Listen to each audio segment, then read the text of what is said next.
Grand merci à Marc et à Sylvie. Je suis très heureux de vous voir. Bonjour à tous.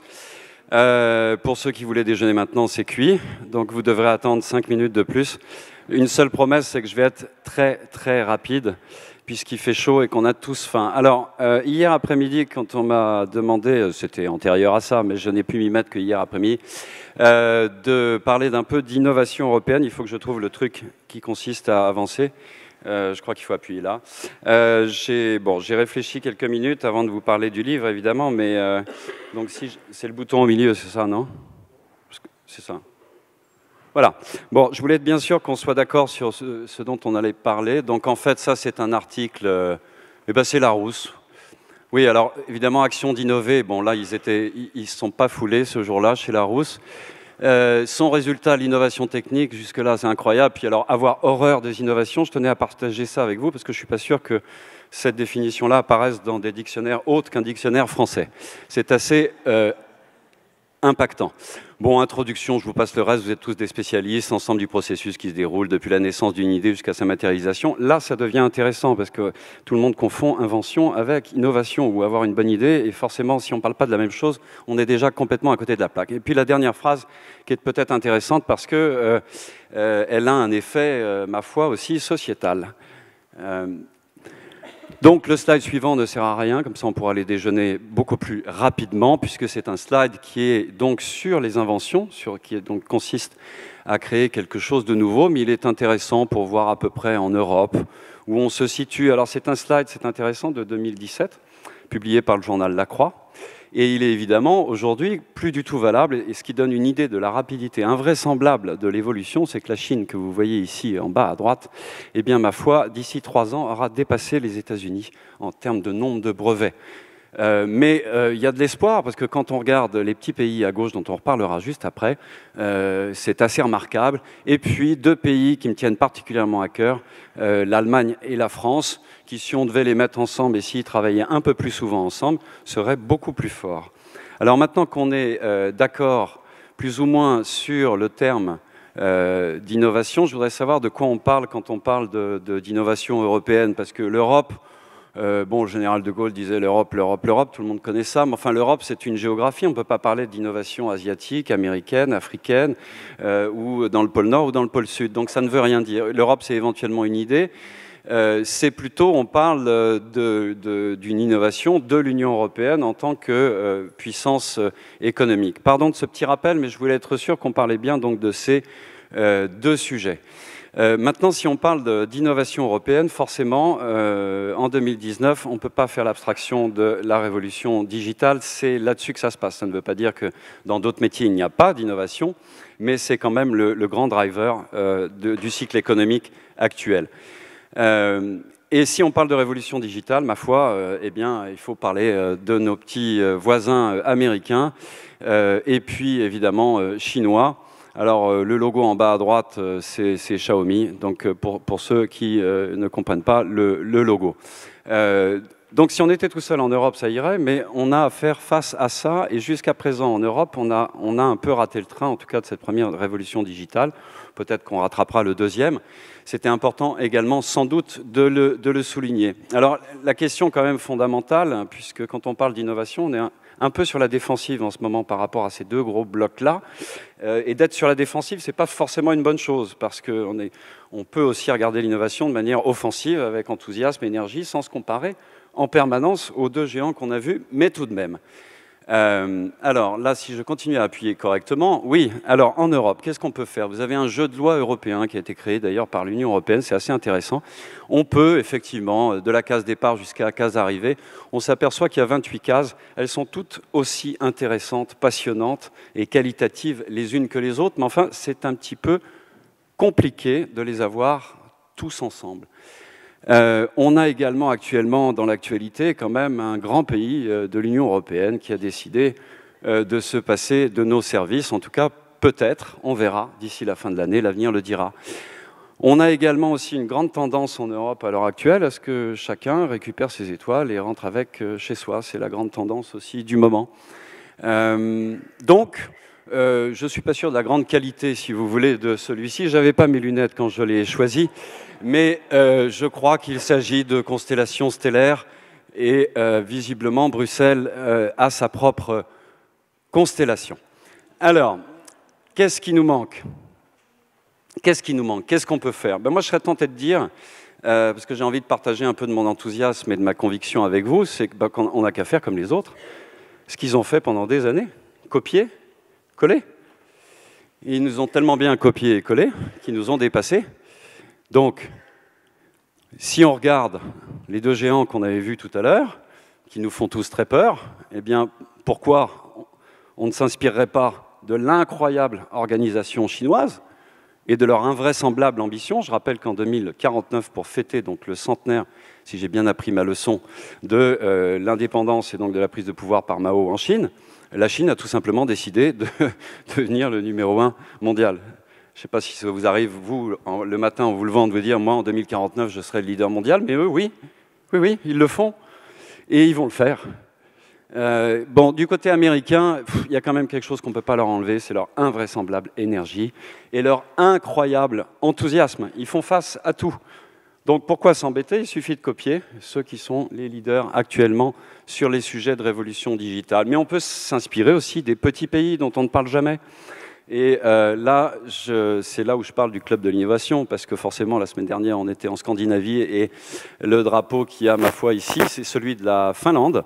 Et la Finlande a développé vraiment un écosystème innovant, mais enfin, je veux dire, dont on devrait vraiment beaucoup s'inspirer. C'est un pays de 5,5 millions d'habitants. J'ai mis sens de la menace parce qu'ils sont coincés entre eux, évidemment, les Russes, les méchants Russes d'un côté, ou gentils selon les époques, et puis les Suédois qui les ont envahis de manière successive. Le drapeau israélien, pourquoi 7 millions d'habitants en Israël, ils sont très fiers de pouvoir dire qu'ils sont la fontaine de l'innovation mondiale. Je ne les ai pas crus, mais si, c'est vrai. Ils ont trouvé la très bonne idée, c'est quand ils n'ont pas les marchés et les capitaux nécessaires, ils vont chercher les Américains qui, eux, ont des fonds d'investissement. Et donc, ce qu'on voit souvent dans la Silicon Valley, ça n'est ni plus ni moins qu'un bon tiers d'entreprises ex-israéliennes. Si vous rajoutez les entreprises financées aux États-Unis par les Américains à celles qui fonctionnent dans la Silicon Wadi, je crois, on dit là-bas, qui est une expression assez drôle, eh bien, on a quand même une fontaine de l'innovation mondiale. Sans parler de petits pays comme la Suisse, bien sûr, le Danemark, et j'en passe, et des meilleurs. On peut s'inspirer aussi de Taïwan, de la Corée du Sud, de Singapour, qui est là-bas à gauche, pour ceux qui ne sont pas à jour dans l'ordre des drapeaux. Voilà, je me dépêche parce que le déjeuner approche. Un axe quand même important en Europe, si on veut parler de G2 européen. Bon, si vous additionnez en haut à droite, alors c'est un mauvais calcul, hein. Tous les journalistes font ça, mais c'est un très mauvais calcul. Parce qu'il y a beaucoup de gens qui travaillent dans les entreprises ici, mais quand vous fusionnez deux entreprises, vous faites un truc avec un terme barbare qui s'appelle enlever les intercos, c'est-à-dire tout ce que vous vendez et ce que vous achetez entre vous. Et donc, il n'existe pas malheureusement ce chiffre, ça serait intéressant de calculer. Mais enfin, quand même, ce serait pas mal. On peut estimer qu'on représente 10 points de richesse, grosso modo, selon les années, entre nos deux pays, quoi, hein. Bon. Bref, ces deux-là, ces deux grands, ils ont quelque chose à faire pour l'Europe. D'abord parce qu'il ne peut pas y avoir d'Europe sans la France et l'Allemagne, c'est dans l'ADN de l'Europe, c'est comme ça ne plaît pas à beaucoup de monde, mais c'est comme ça. Et on n'a pas intérêt, je pense, en Europe, à laisser nos racines de côté. Par contre, on peut avoir une forme d'exigence bienveillante sur ce sujet-là et demander des dispositifs de la société civile avec l'économie et les pouvoirs politiques pour pouvoir renforcer l'innovation. Car on l'a bien compris à travers ces slides, quand même, même si la taille, ça ne fait pas tout, quand on voit les géants dont on a parlé tout à l'heure, c'est quand même tout à fait significatif, voire inévitable. Alors, qu'est-ce qu'il faut en plus? Il faut rajouter évidemment un petit peu d'argent, enfin un peu d'argent, énormément d'argent. Moi, je vous donne un chiffre, hein, le budget de R&D d'Alibaba cette année, c'est 3,5 milliards. Hein. Bon, de dollars. Bon, voilà, c'est juste pour mettre un peu d'ambiance, mais de voir un peu les... Vous voyez ce que je veux dire? Et bon, et ce pays-là met au monde chaque année, en termes d'enfants, plus que la population française. Voilà. Troisième exemple, ils ont tellement changé de bus électriques cette année que pour la première fois dans son histoire, la consommation de pétrole de la Chine a diminué. Vous pouvez imaginer les effets d'échelle dont on parle. Donc il faut quand même de l'argent, là où les Américains et tous nos compétiteurs qu'on a vus sont quand même beaucoup plus doués que nous. Alors on a fait beaucoup de choses pour les startups, pas mal de choses pour les dispositifs d'innovation, plus ou moins rattraper notre retard, mais ce n'est pas encore ça. Donc, Ma conviction profonde, c'est qu'il faut qu'on se dirige vers des fonds d'innovation européens. Pardon, oui, là c'est mieux, vous m'entendez mieux. Voilà. Il nous faut du venture capital, c'est-à-dire du capital développement, ce que la compétition mondiale a su faire jusqu'à présent mieux que nous. Public-privé, il faut mixer les deux, ça fait du sens, c'est efficace. Et puis on peut parler de scale-up, car en ce moment, la phase la plus critique, toutes ces startups qu'on a financées depuis pas mal d'années, ben, elles arrivent au stade post-adolescence, et c'est là où elles sont rachetées par des capitaux sud-coréens, singapouriens ou autres. Donc, si on veut garder de la valeur ajoutée pour demain, et donc de la prospérité économique, il nous faut intervenir à ce stade-là, et les entreprises en ont drôlement besoin. Enfin, par filière. Parce que parler d'intelligence artificielle toute la journée, c'est formidable. Parler de développement durable, c'est formidable. Mais jusqu'à nouvel ordre, ça n'est pas un métier, ça n'est pas un secteur, et ce n'est pas assez précis. Si on parle de bande de recharge intelligente, là, on peut faire quelque chose. L'intelligence artificielle intervient dans la bande de recharge, et le développement durable aussi, si c'est du courant d'origine verte, par exemple. Donc il faut être précis et faire plutôt du bottom-up, plutôt que des grandes décisions consistant à faire des plans plus globaux, je dirais. Et surtout, favoriser la coopération entre pays. À titre d'exemple, la France vient de publier, de mettre en place son plan d'intelligence artificielle, qui est très intéressant. Ça, c'est une excellente chose. L'Allemagne a fait la même chose dans les 3 mois, ou l'inverse. Mais jusqu'à présent, elles n'ont rien fait ensemble. Et la seule chose qui est prévue dans le traité d'Aix-la-Chapelle, qui a été signé par nos 2 dirigeants au mois de janvier dernier, c'est un centre franco-allemand virtuel de l'intelligence artificielle. Alors, tout le monde savait que l'intelligence artificielle est jusqu'à présent virtuelle, mais je pense qu'on pourrait faire un peu mieux, un peu plus vite. Et voilà. Bon, on pourrait s'arrêter là, mais il y a un truc qu'on ne peut pas oublier quand même à l'heure actuelle, c'est qu'on parle de révolution digitale, mais il y a quand même un petit souci. On peut parler de contraintes environnementales, et donc de révolution durable. Ma conviction là aussi profonde, c'est qu'il ne peut pas y avoir de révolution digitale sans révolution durable. Or, sur ces sujets-là, en Europe, nous sommes probablement les leaders mondiaux de ces sujets. Et dans les années qui vont venir, même si c'est difficile à croire, le principal indice qui consistera à faire un classement des pays les plus développés du monde, ce ne sera plus le PIB, etc. Ce sera la capacité d'un pays à gérer ce qu'on appelle en langage technique, c'est horrible, ses effluents, c'est-à-dire ses déchets, la qualité de son air, la qualité de son eau, la qualité de sa vie, la qualité de... Et on pourrait continuer ainsi de suite pendant très très longtemps. Là-dessus, l'Europe a une carte, mais incroyable, à jouer pour peu que l'on mixe les deux. Voilà, donc pour résumer, digital là-haut, un petit bonhomme vert, un peu de verdure, beaucoup d'argent égale, on peut traverser la rue et on a une opportunité de leadership mondial. Moi, c'est ce que je voulais vous dire aujourd'hui de manière un peu simple, puisqu'on passe notre temps maintenant à liker et à mettre des petits schémas comme ça. Ça nous empêche de réfléchir et c'est très sympa. Voilà. Voilà. Là, on est un peu obligé de réfléchir. Je suis désolé de vous infliger ça avant le repas. Mais ce serait quand même intéressant de s'interroger que tous ici, autant que nous sommes, nous avons donc une responsabilité commune, sans faire de grandes phrases, mais quand même, ça a le mérite peut-être de nous y faire un peu réfléchir. Voilà, et maintenant, c'est le moment un peu critique, c'est celui de la transition un peu difficile. Il faut passer au livre, voilà. Et pourquoi le livre? Eh bien, vous avez vu avec ce jeu de loi européen tout à l'heure que, ma foi, tous ces Européens, c'est un peu complexe. Alors là, on voit l'autocollant 28 qui est un peu décollé, parce qu'on ne sait pas si à la fin de l'année, on sera 27. Bon, on verra, l'avenir le dira. Là en haut à droite, vous ne pouvez pas lire parce que c'est flou, mais en fait, il y a un serveur qui arrive et qui demande au Conseil européen s'ils veulent un café, et puis ils répondent dans les 24 langues de l'Union européenne. C'est très drôle à lire, en fait, quand on peut le lire. Ouais. Voilà. Si vous vous ennuyez le week-end, vous pouvez essayer de repérer quel drapeau. On devrait faire un quiz là-dessus, ce serait quand même assez... bon. Donc tout ça est assez complexe.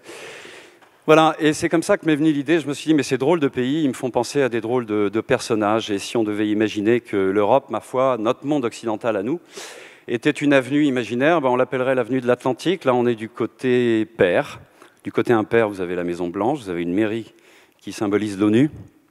Et puis là, donc, on a un immeuble. Là, un casino, Belle Époque. Ça, c'est au 2 bis, ce sont les Monégasques. Et puis, on a une église qui symbolise le Vatican. Voilà, et on va faire un zoom sur cet immeuble qui est incroyable, qui est l'immeuble qui est référencé au cadastre UE28. Voilà, architecte Monet et Schumann, mars 1957. En bas, je suis désolé, c'est trop petit. Et puis petit à petit, l'idée m'est venue, je me suis dit, mais mon Dieu, c'est tous ces pays-là, sous le trait de personnes, qu'est-ce que c'est drôle. Et puis ça permet surtout de faire passer beaucoup de messages. Alors je vous en présente quelques-uns, je vous prends encore 1 ou 2 minutes. Vous avez la gardienne en bas, la gardienne d'un immeuble, c'est très important, hein. Elle est chinoise et elle répond au doux nom de Schengen, évidemment. Et elle surveille des choses, en tout cas elle fait pas mal de choses. Vous avez les Britanniques, dont le déménagement est en cours, qui s'appellent Winston et Elizabeth Sterling, et qui ont 2 enfants, qui s'appellent City et Washington, j'allais dire évidemment. Et ainsi de suite. Les Françaises partagent le 7e étage avec terrasse avec les Allemands, et puis au-dessus, on a fait des aménagements au fur et à mesure, parce que cet immeuble a évolué. Voilà, vous avez les pays baltes, tout là-haut, tout là-haut, tout là-haut. Alors vous avez ces 3 étudiants, ils s'appellent Riga, Tallinn et Vilnius, et ils sont tous diplômés d'un MBA, qui veut dire Management of Baltic Administration, bien sûr. Donc, et le petit dernier en haut à droite, le croate, qui ne pouvait pas s'appeler autrement que Novorić. Voilà, donc c'est l'histoire de ce livre. C'est un drôle de syndic, puisque le syndic qui gère cet immeuble, en fait, a un fonctionnement qui est calqué sur celui de l'Union européenne. Je vous invite à le découvrir. Je vous remercie beaucoup. Je remercie Marc et Sylvie pour la chance qu'ils m'ont donnée de pouvoir vous le présenter. Et je serai tout à l'heure quelque part entre l'UE28 et ici. Si vous voulez venir me voir, j'ai les livres avec moi et on pourra discuter de ça. Merci beaucoup.